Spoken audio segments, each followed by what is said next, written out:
Tengo un gran placer de estar con ustedes hoy día. Es una manera extraña de reunirnos, por supuesto. Pero es un momento difícil. Aquí en Roma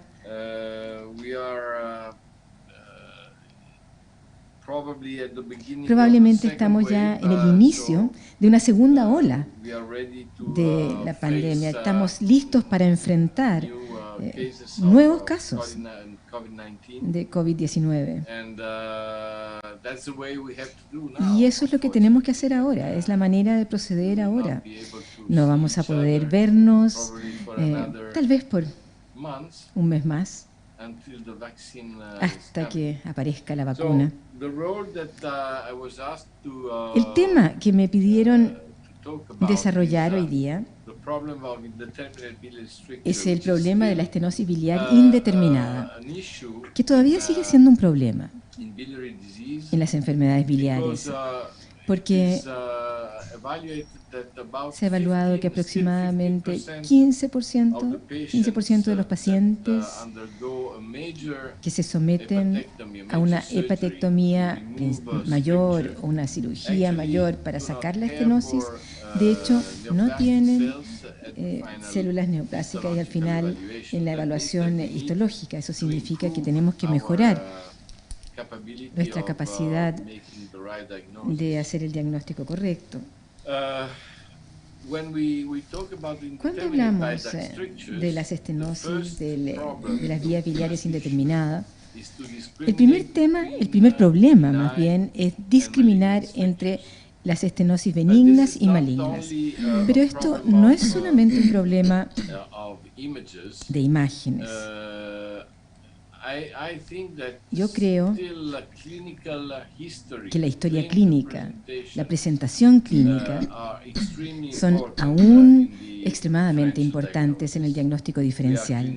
Somos clínicos y, por lo tanto, tenemos que tomar en cuenta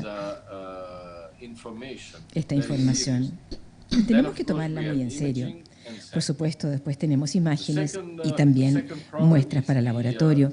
Pero el segundo problema es el diagnóstico diferencial de las enfermedades biliares malignas, porque tienen un distinto pronóstico y, por supuesto, también un manejo muy diferente. Y finalmente, el tercer punto es el problema de maligno en benigno. Maligno sobre benigno. Este es un tema que se observa y lo vemos en pacientes PSC con meningitis primaria y tenemos ese riesgo, el riesgo de una malignidad que es mucho mayor que en la población normal. Ahora, en la historia clínica, es extremadamente importante saber si ha habido una cirugía biliar previa, porque una cirugía biliar previa podría haber inducido la sospecha de estenosis debido a una lesión de la vía biliar, la presencia de colitis ulcerativa o enfermedad de Crohn's es extremadamente importante en el setting del PSC. La presentación clínica, que incluye la manera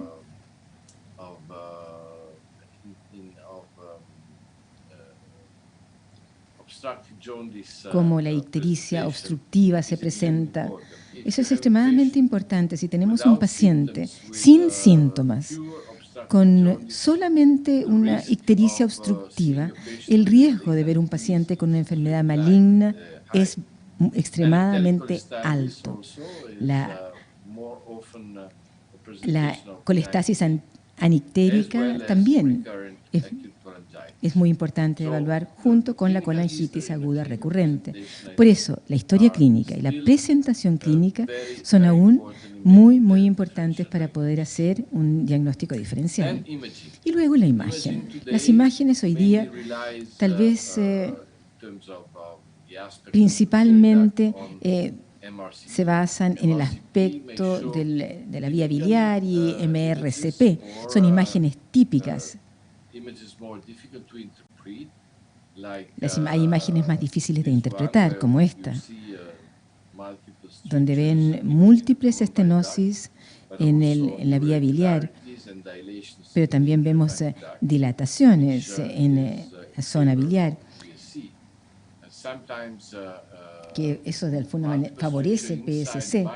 Pero estas estenosis dentro de la vía biliar también podrían favorecer el diagnóstico de PSC. Pero si ven estas imágenes, hay una variedad de situaciones clínicas que pueden ser muy similares. Esta es una colangitis.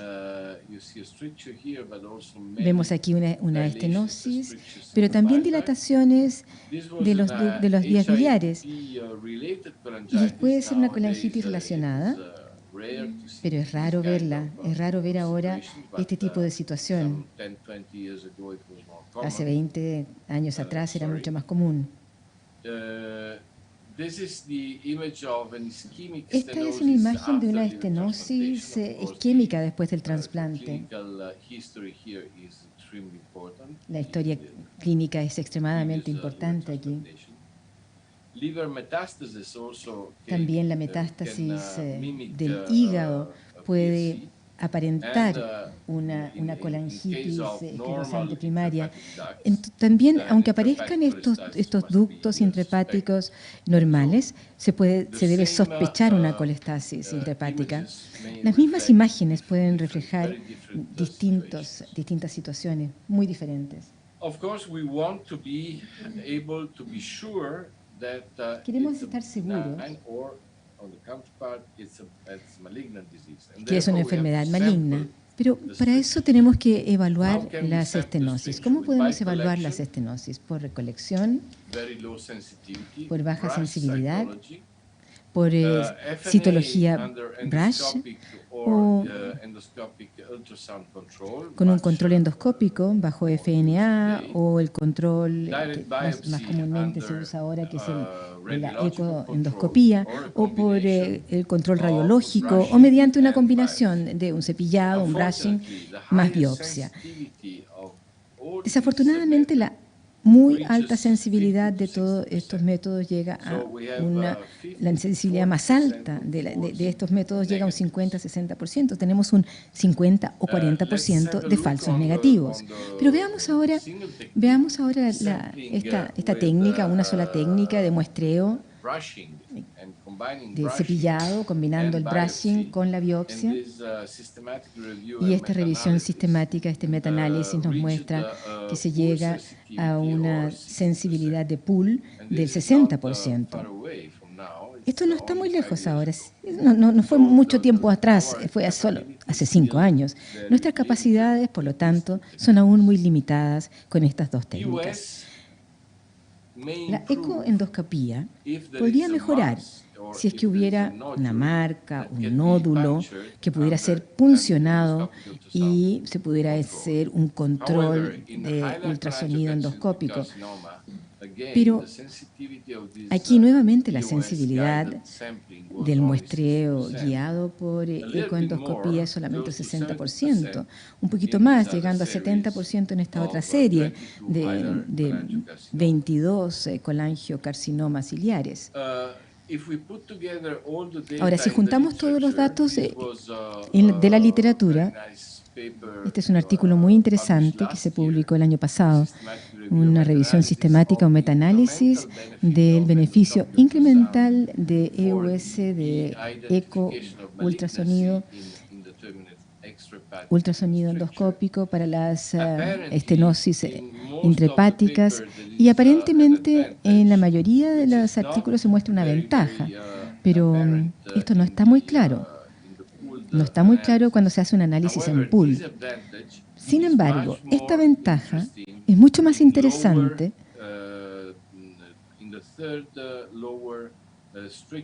en las estenosis en el tercio más bajo y en las estenosis que son secundarias a compresión y menos para las estenosis biliares. Entonces todavía, aún ahora, tenemos una herramienta, pero no es una solución real al problema. ¿Qué más? Bueno, este paper que se publicó en Gastroenterology recientemente, viene de Ginebra, evalúa el significado de las vesículas extracelulares en la bilis como marcadores de estenosis biliar. Es un artículo muy interesante porque muestra que la concentración de estas vesículas extracelulares en las muestras de bilis, solamente tomando unos pocos mililitros de bilis, se puede determinar y se puede discriminar entre estenosis maligna y no maligna en una proporción muy alta de pacientes. Es un artículo que probablemente es un poquito demasiado optimista, pero la precisión es de un 100%, de acuerdo a este artículo. Esto es algo bastante interesante que tenemos que entender mucho mejor y, por supuesto, es necesario continuar los estudios para confirmar estos hallazgos. ¿Y qué más? Por supuesto, podemos observar ahora, con la tecnología que tenemos, podemos observar las estenosis, verlas, y aparece, por lo menos, estará lo que decía la tecnología ESG hace 5 años atrás, que la colangioscopía, la inspección visual y el muestreo directo, la toma de muestras directas o objetivadas, la biopsia que va hacia el objetivo en la colangioscopía puede mejorar la sensibilidad hasta un 80-90%. ¿Es esto cierto? Hay varias opiniones diferentes en la literatura.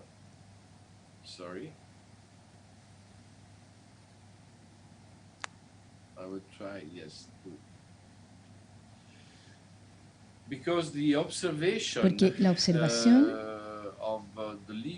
de las lesiones, incluso bajo medios muy sofisticados, como lo vemos en este video, no llega a un K muy alto interobservador. Aquí vemos una colangitis observada en Bruselas, y este es otro caso que nosotros hicimos en nuestro hospital, donde se puede ver protrusión papilar en la vía biliar que puede ser biopsiada fácilmente. O sea, esta probablemente es IBMN, es un tumor papilar intrabiliar que también se puede observar a los resultados de la biopsia. Hoy tenemos esta herramienta fantástica que es un colangioscopo peroral, mamá, hijo, madre, baby, de un solo operador, que apareció en el año 2007 hasta el año 2014, por 7 años se fue utilizado, y luego apareció la segunda generación, que es el Spyglass DS, que puede ser un poco más fácil de instalar y de utilizar. Es un instrumento plug and play, que se enchufa y está funcionando, y también tiene un canal más grande de 1.2 milímetros, y esto permite tomar biopsias. En la primera serie publicada, con un estudio multicéntrico, en el año 2011 por el profesor Chen, podemos ver que las estenosis no colangitis esclerosante primaria indeterminadas eran todavía 39%, o sea, todavía tenemos esto que manejar. Pero lo más típico en la gran mayoría era el ducto hepático ilio. ¿Cuál era el resultado? ¿Cuáles fueron los resultados de esta primera serie? La primera serie publicada. Bueno, los resultados eran muy interesantes. Podemos verlos aquí. La mayoría de los procedimientos eran diagnósticos. 226 procedimientos eran procedimientos diagnósticos. Y la sensibilidad,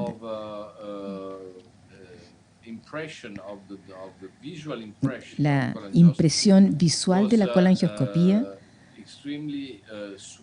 era muy superior, extremadamente superior, solamente a la impresión del ERCP, 78% versus 50%. Por lo tanto, es una herramienta prometedora.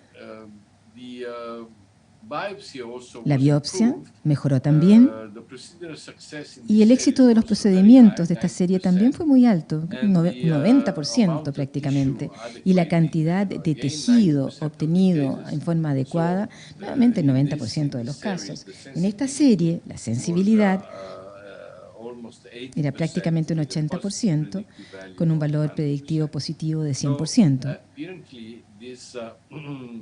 Entonces, este medio de diagnóstico aparece ser importante. ¿Es mejor tener un muestreo bajo colangioscopía o es mejor obtener la muestra mediante ERCP común, mediante la observación de ERCP y procedimiento de ERCP común?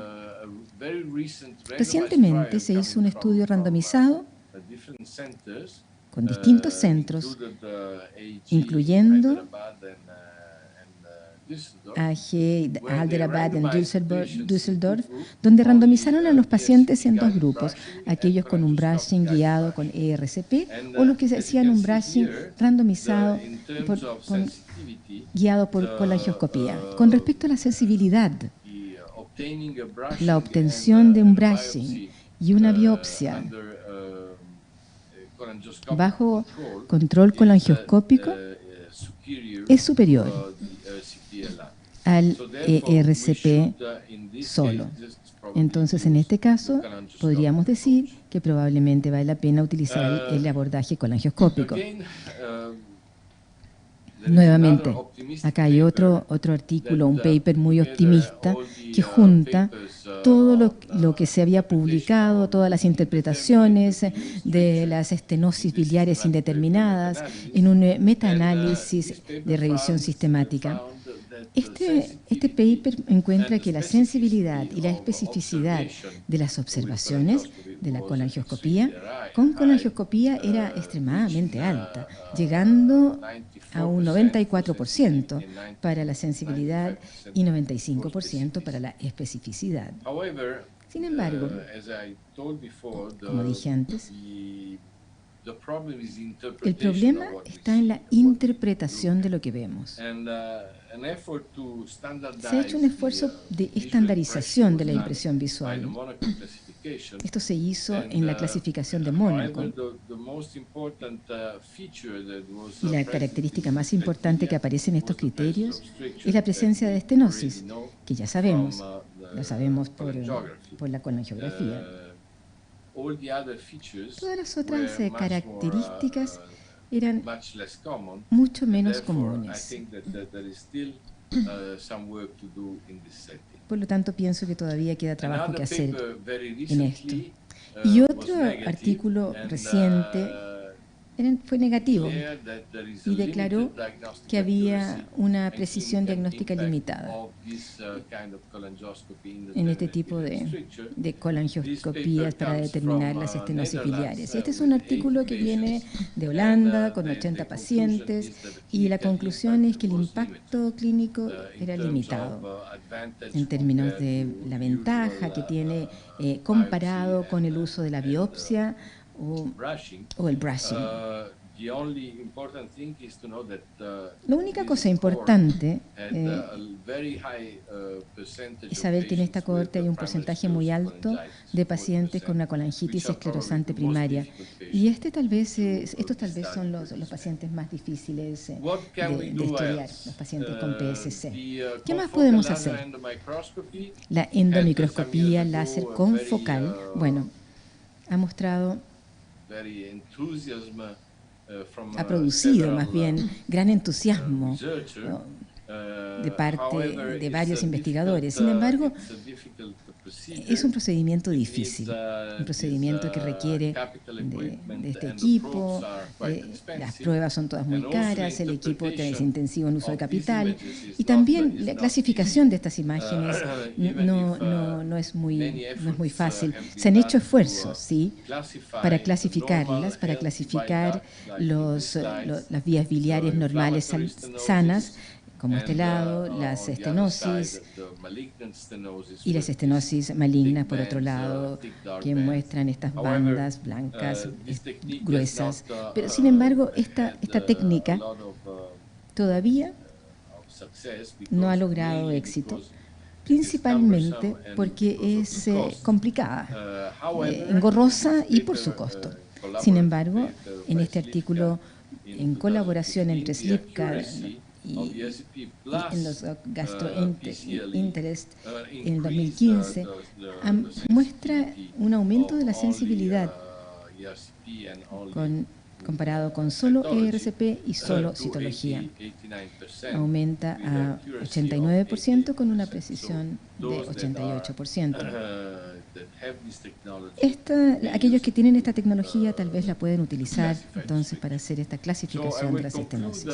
Me gustaría concluir diciendo o mostrándoles más bien este algoritmo, un algoritmo que se propuso el año pasado en Endoscopic Ultrasound. Es un algoritmo muy simple y hoy día lo que tenemos a disposición, lo que sabemos después de un ATAC o una resonancia magnética, si es una estenosis proximal debemos ir a ERCP o citología BRASH. Si es una malignidad, no hay malignidad identificada, entonces colangioscopía, o si no tenemos colangioscopía, llevarlo a cirugía.